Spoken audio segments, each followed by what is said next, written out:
Good day to all employers. I'm Joysa Andu, 29 years old, single, and I am a breadwinner from the family. I am from Esperanza, Agusan del Sur, Philippines. I am a first-timer applying abroad, but I have experienced here in the Philippines 14 years as a housemaid in one employer. My employer is Chinese national with one child, age 12 years old. My duty is taking care of the child, cooking, cleaning, ironing, washing clothes, wash cars, and taking care of the dog. I also bring the child to school and teach her. I do also help the child for his school assignments and also play with her afterwards.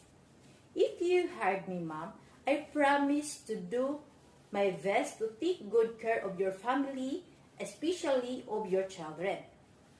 I am obedient, hardworking, kind, loving, and also trustworthy.